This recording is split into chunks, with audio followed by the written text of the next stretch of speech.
Pada perangkat yang sudah tersertifikasi, biasanya untuk country-nya, untuk negara yang bisa kita pakai, itu sudah terkunci di Indonesia. Artinya teman-teman sudah akan tahu bahwa ini loh frekuensi yang boleh kita pakai. Bahwa makin bagus, makin kuat signal yang kita terima, makin baik. Oh, tidak selalu teman-teman. Frekuensi ini sebenarnya kita tujukan untuk frekuensi radar cuaca. Kalau kita pakai frekuensi ini, radar cuaca itu akan terganggu. Radar cuaca ini sangat dibutuhkan untuk memberikan informasi bagi penerbangan, bagi pelayaran, atau bagi teman-teman kita yang ada di daerah yang rawan bencana.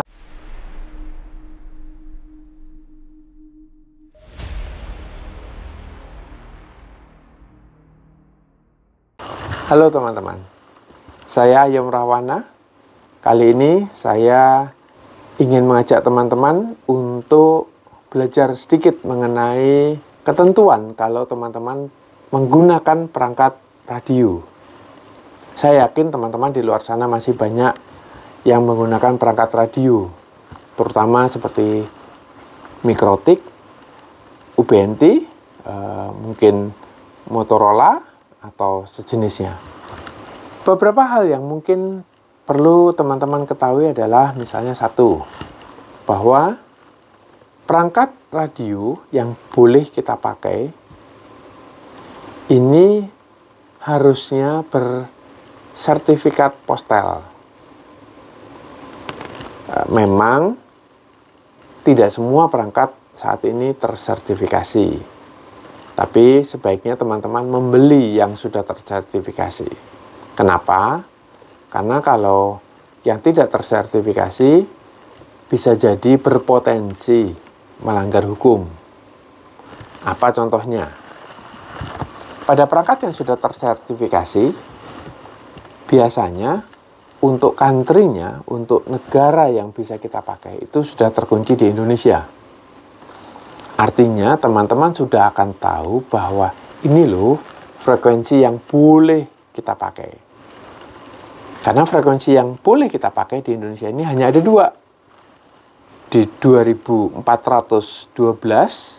sampai 2473,5, atau kita menyebut frekuensi 2,4 GHz, dan frekuensi 5745 sampai 5825, atau kita menyebut di frekuensi 5,8 GHz.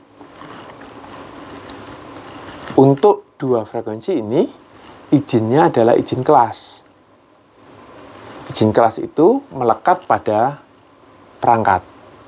Artinya, kalau perangkat itu kita pakai dan kita menggunakan frekuensi tersebut, sepanjang perangkat ini tidak melanggar sertifikasi tadi, kita boleh menggunakan frekuensi itu gratis.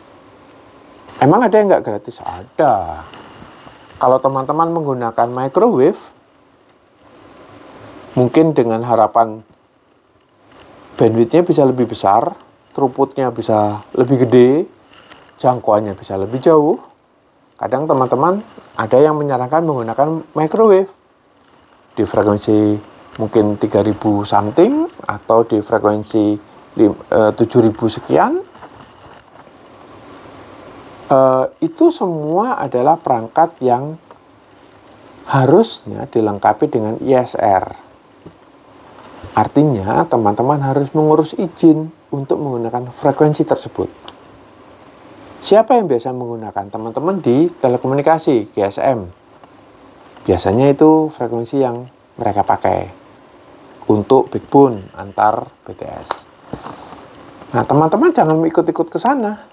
Kalau teman-teman ikut ke sana, menggunakan frekuensi itu tanpa izin, ya teman-teman bisa terkena pelanggaran undang-undang telekomunikasi. Jadi, hindari ya menggunakan microwave. Hindari. Sama sekali tidak disarankan.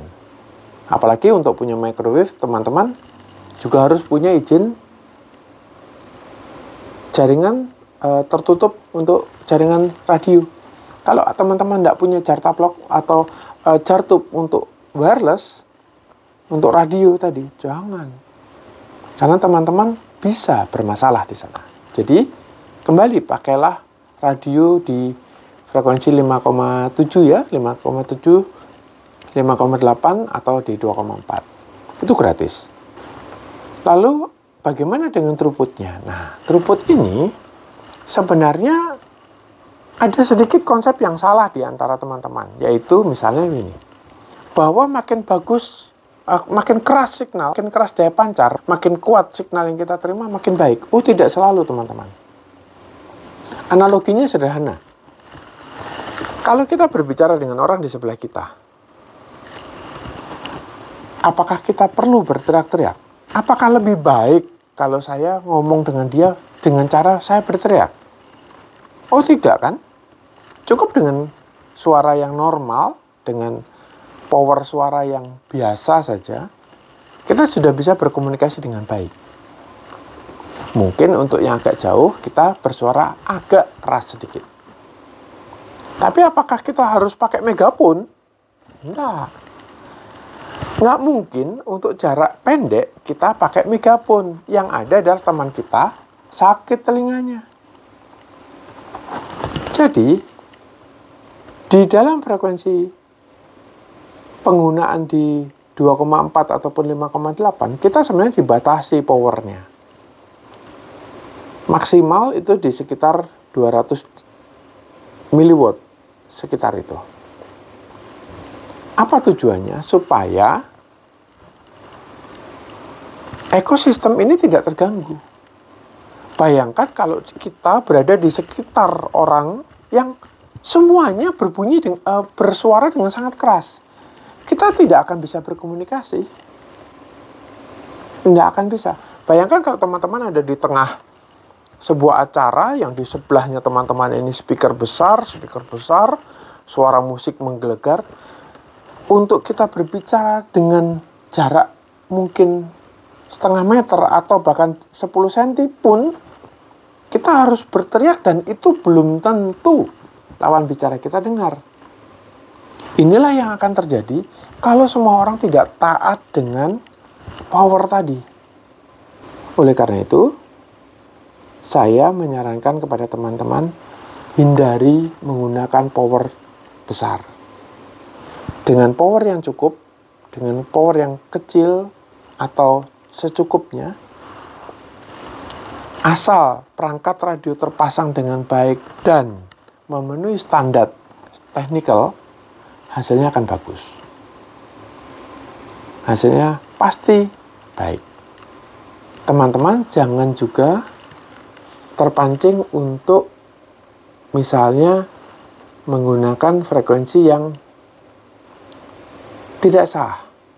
Salah satu contoh yang sekarang ini marak dipakai dan kami di ABJI sudah berulang kali mengingatkan teman-teman adalah jangan menggunakan frekuensi di 5570 sampai 5670. Atau kalau kami di Jatim, kami sebagai pengurus wilayah ABJI Jatim selalu mengingatkan teman-teman jangan menggunakan frekuensi di sekitar 5600 sampai 5700. Karena kebetulan di Jatim kita tidak terlalu masalah dengan frekuensi 5570. Karena frekuensi ini sebenarnya kita tujukan untuk frekuensi radar cuaca. Kasihan teman-teman. Kalau kita pakai frekuensi ini, radar cuaca itu akan terganggu. Dan teman-teman harus ingat, radar cuaca ini sangat dibutuhkan untuk memberikan informasi bagi penerbangan, bagi pelayaran, atau bagi teman-teman kita yang ada di daerah yang rawan bencana, misalnya di pegunungan atau dataran rendah yang berpotensi di ujung sungai. Karena kalau radar cuaca tidak bisa mendeteksi curah hujan yang tinggi karena tertutup dengan frekuensi kita tadi yang kita pakai karena kita melanggar di sekitar 5600, 56 something, BMKG tidak bisa memprediksi akan adanya hujan yang lebat mungkin di sebuah tempat di lereng gunung, yang berakibat kita tidak tahu bahwa hujan itu akan membawa mungkin banjir. Kasihan. Kita tidak bisa mengantisipasi. Atau kalau kita tidak bisa memberitahu penerbangan atau para nelayan yang ada di luar sana bahwa ini ada potensi hujan di daerah X yang mungkin sangat lebat, sehingga jangan berada di sana. Informasi itu sangat penting untuk keselamatan. Jadi, jangan teman-teman mengabaikan keselamatan orang lain. Kita bertanggung jawab untuk keselamatan orang lain. Oke? Jadi, hindari menggunakan frekuensi mulai dari 5570 sampai 5700 deh. Amankan. Kalau teman-teman masih nekat melanggar ke sana, teman-teman punya dosa loh. Kalau sampai ada apa-apa, sampai ada membawa korban, dosanya ada di tangan teman-teman semua. Oke? Jadi, mari kita menggunakan wireless dengan bijak. Gunakan di frekuensi yang memang diizinkan. Gunakan perangkat yang memang sudah tersertifikasi. Jangan gunakan power berlebih. Dan jangan membahayakan keselamatan orang lain hanya untuk kepentingan bisnis kita. Itu mungkin dari saya untuk kali ini. Kita akan ketemu lagi di kesempatan yang lain. Kita akan ngobrol untuk hal-hal yang lain. Tapi jangan lupa ya. Ini nih. Jangan lupa subscribe. Kemudian pastikan bahwa teman-teman klik belnya. Supaya teman-teman tahu kalau kita di Abji memberikan ilmu yang lain untuk teman-teman. Seandainya teman-teman ada pertanyaan, jangan lupa kirimkan pertanyaan teman-teman kepada kami di pengurus Abji. Kami akan bantu jawab. Oke? Sampai ketemu lagi di video selanjutnya. Terima kasih.